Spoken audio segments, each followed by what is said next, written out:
Hey guys, what is up? Welcome to the channel. Got another ball review finally for you guys today. This is actually one I'm pretty excited about, and I'm about to show you why. Today I review the Cut Red golf ball.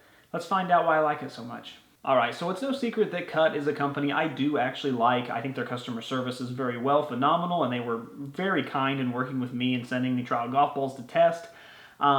Also, you know, they ran a great promotion for charity where I was actually able to get this hat. So honestly, I've been involved with the company. I do like them a lot. And I've actually reviewed pretty much every golf ball they've put out, other than the matte ones, but I've done the Cut Gray, the Cut Blue, and the Cut DC, in which the Cut DC I thought was an amazing golf ball. It just spun a lot, so you know, for people who needed spin in their game, that was the one I recommended. But there was some durability issues with the Cut Gray and Cut Blue. The Cut Blue, I remember specifically, the durability was so bad it was just basically unusable. So Cut's still trying to find that groove with all their golf balls, and this one right here is actually the cheapest of the bunch. This comes in at $9.95 a dozen, so that's under $1 a golf ball. It's going to be hard to find that anywhere, to be honest with you. Even if you're buying recycled, even if you're buying, you know, from flea markets, like under $1 a golf ball in today's market is extremely competitive. So that kind of leads me to believe when I first was testing these golf balls that my expectations weren't high. I mean, they're under $1 golf ball. I expect this to be a high handicapper. I lose 12 golf balls around, and I don't want to spend 40 bucks every time I go out and play just to eat golf balls, you know. So, but I still want to place it with the same ball and get consistency. So with that being said, you know, it's a two-piece golf ball. It's a 60 compression. It definitely feels a little firmer than that, but let's go ahead and take a look at it. As you can see there, so this is actually nice. So this is actually just a simple black and white contrast to the golf ball, and actually it works really well. It just really looks sleek, sophisticated. I love Cut's logo. I mean, it looks really, they did a really good job with that. And honestly, most of them have, you know, this red-blue mix, but this one's just kind of nice being the monochromatic. I like it a lot. It actually looks a little bit more nicer and professional than their professional ball does, but overall it looks really good. The outside coating, I'm not exactly sure what it is. It's an ionomer blend of some sort, I believe, but it does look pretty plasticky. I imagine it wouldn't hold a green as well as probably a urethane, but it kind of has this really high gloss, plasticky feel and finish to it. So we'll see how that holds up as well. If you look on the side there, I love the alignment tool. It's a nice, thick, cut red. You know, it's easy to align your ball up. Beginners and intermediate players alike will be able to line this ball up and see it very nice. But yeah, that's all there is to it. 320 dimple pattern design, and it just looks like a pretty sleek golf ball. The only thing that might turn a couple people off is that plasticky look, but as long as it performs, it really shouldn't matter anyway. Alright, so let's get into a second. Let's talk about chipping and putting. So chipping and putting around the green, this golf ball definitely has a firmer feel to it. It's not clicky firm by any means like your TP5X or anything like that. It's more of a press firm. It definitely probably has a 60 compression, but the way they've done the outer layer, you know, how they've made it, essentially it just kind of feels firm, and you can get some feedback coming off of. But it works in its favor because I think it's able to use that extra little bit of force to get a little bit more spin, because this ball actually was able to check up slightly even from chipping around on the green. So I was very impressed. I didn't expect it to do that at all. But I think because of its firmness, it was able to spin just a little bit more and give you some checkup opposed to completely none. So I really enjoyed that. And then coming off the putter, of course, you know, it felt really good. I like slightly firm golf balls off the putter because it just gives you some feedback. It lets you know whether or not you hit it good. This golf ball does a phenomenal job of that. And to be honest with you, same thing coming off the irons and driver and everything. The feel of the golf ball was much better than expected. It's got this nice, just kind of mid-range feel, the best of both worlds. You know, it springs off the club it just bounces like a bouncy ball, but it also has a firm press to give you feedback, and that's difficult to do. I've only tested a couple golf balls that were able to do that, so being able to do that from a $10, you know, dozen golf ball, you know, is pretty good. I'd say probably an 80-cent golf ball. Honestly, it was much better than expected around the greens. All right, so let's get into some of these numbers then. So again, I've already told you the feel was really good coming off of that.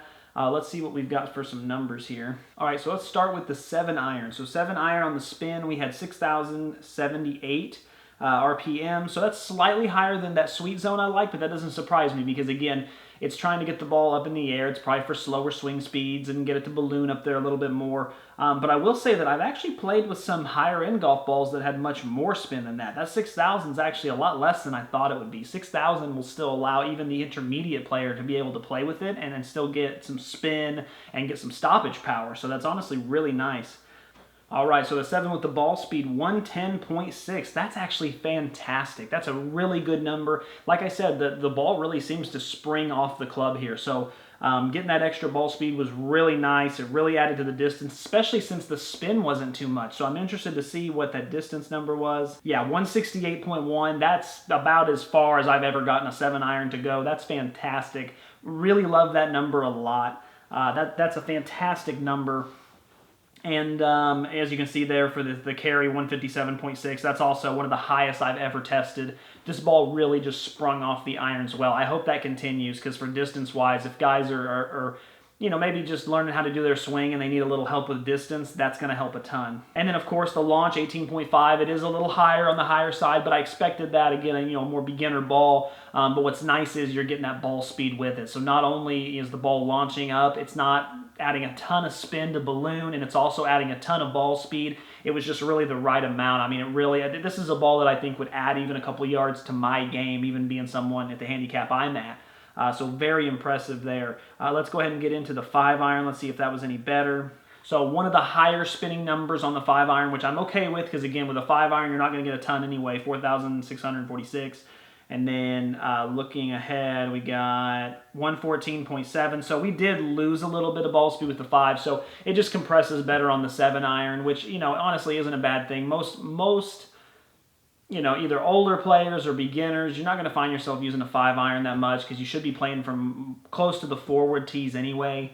So you're not going to need that a ton. So that's not the end of the world. Ball speed and distance were, they weren't as good. They were okay, more along the average. And then we get into the launch, and it was 13.9. So again, on the higher side, definitely on the higher side of the launch. Just didn't get the ball speed, so lost a little bit there. It is what it is, I suppose. All right, so with the 3 hybrid spin number, kind of right in that middle zone. It is a little on the higher side, but mid to high, somewhere in there. And then it looks like for the ball speed, 124.5, which is average. That's right there in that average zone. But it did come off the hybrid very well. I mean, everything in that hybrid seems to be pretty close, as far as where it's at. And then distance-wise, again, we're right there in the same. It was actually probably right in that average to high, somewhere in there.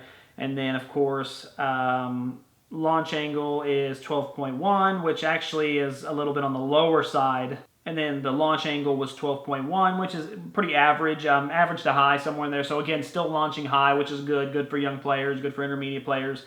But now I guess we're going to get into the most important, which is going to be the driver. I'm interested to see how this driver, so I've lost a lot of that ball speed I saw from the 7-iron into the higher compressing clubs. So I don't know how the driver is going to go. We'll see. So spin-wise, right from the gate, we're right at that perfect number, 2760. That's about, 26 to 2700 is a sweet spot. So, I mean, that's right in there. That's really good. And then ball speed with the driver is 139.5, which was, pretty average for the most part. But I'm actually okay with average in that instant, because I just didn't want to lose anything, especially being a guy who swings about in the 95 range. I didn't want to lose a ton of distance with it, and I didn't. So that was good to see there. And then distance-wise, again, we're right in that average. Actually, 254.5 is one of the higher ends. So honestly, no, that's pretty high. I must have got some roll out of it, so that's very good. And then the driver carry, 234.6. That's one of the highest I've tested too. So actually, I bet it has to do with the launch angle, I guarantee you. But these driver numbers are a lot better than some of the other ones I've done. And I guarantee you, if we come over here. So interesting. So it's actually not as high as I thought it would be. That's on the average side. It's not high by any mean. I've had, the Zexio did 20, and I've had another one with 15, but 14.1 is not as high as I would be. So it must just really come off the face of the driver well. So that's awesome. I gained a little bit of yards on the distance. So short irons, mid irons, and driver, I seem to gain some distance, and then those long irons were just average. So overall, not a bad experience at all. All right, so now let's get into the durability part of it. So honestly, it's really hilarious. I have 2 golf balls here. One's the new one, and one is the one I used for about 70 to 80 shots. I couldn't tell. I had to pick them both up because I couldn't even tell. If you look at these pictures, this is really fantastic. I mean, this is a cheap, 2-piece golf ball that is under $1 a golf ball. And you can see the golf dot didn't quite make it just because I hit it with so many shots, but there's a little tiny tear on top there. But man, the rest of it still looks pristine. I mean, it looks like a couple spots there might have got hit with the fence. I have that green nylon, fence or whatever it is that I hit into. The net, I mean, excuse me. But I think it has to do with that hard plasticky finish. Earlier I talked about how it looked kind of cheap and plasticky and glossy. I think that's actually what's adding to the durability here. So it's kind of hilarious. Cut's, version step up from this has one of the worst durabilities I'd ever seen. I'm not sure it gets too much better than this, to be honest with you. I mean, a cheap two-piece golf ball that you could hit 70, 80 shots with and still it looks pretty much about 90% brand new. That's a 5 out of 5. That's a 5 out of 5. I mean, that is the best durability you can possibly get for a golf ball that's of this stature. That is just super impressive. I mean, none of the logo is scratched up. None of the alignment is scratched up. I mean, if you were looking at it from a certain angle, you wouldn't even know it had been hit. So that's really impressive, guys. So at the beginning of the video, I said, I was very impressed and why I love it. Honestly, you can see why now. This is a very high-performing golf ball. The durability was fantastic on it. I was so blown away with the durability. And then not only that, but just the numbers off the 7-iron, the numbers off the driver, the feel. They did such a phenomenal job with the feel. And again, it's amazing how sometimes you come into these cheaper golf balls and you have average expectations because there's only just so much you can do with that budget, and they blow you away. And Cut has blown me away with this golf ball. This is a golf ball I could definitely see myself using in the wintertime when it gets cold and I need a nice two-piece that just compresses well and doesn't get affected by the cold too much. With that price, I mean, honestly, it's really fantastic. Now, the only thing I will kind of critique Cut on is one, you're not actually going to pay $10. That's the bad part. They're $10 a dozen, but Cut has a flat $7 rate shipping. So that's actually a good and a bad thing. It means that if you buy in bulk, it's a fantastic thing. If you buy just one box because you want to try them, you're going to pay a little more. So if you're going to buy one box and try them, you're looking at $17, which is still really good. And I recommend doing that if you're someone who needs a two-piece golf ball with forgiveness that has a good feel to it. This right here, this is probably one of the best I've tested by far. I can't think of another golf ball that I've tested that had such an amazing value that performed so well. So you can do that. But then if you decide you like them and you want to buy 5 boxes of them, then you only pay the $7 shipping, and you're only paying like $1.25, $1.50 per box to ship them, which is a lot better of a deal. Now, another thing you can do is you can actually go to Amazon.com. I was doing some research. I found you can buy them on there for $12.99. So that will save you. If you just want to try them out that first box, you can go that route too and pay just the extra $3, and that'll get it to you from Amazon. But also, the other thing is if you order it from Cut's website right now, apparently they are back ordered till mid-April, and I guess, again, probably because they're in such high demand. They have amazing reviews, and they're $10 a dozen, so it kind of makes sense. Overall, guys, seriously impressive golf ball. If you're looking for something in this range, the two-piece, you're looking to just hit forgiving shots and go at the green and still get it to be able to stop, I would definitely try this golf ball out. And if you do, let me know what you think. As always, keep watching to keep saving, guys, and keep learning. I appreciate you being here. Till next time.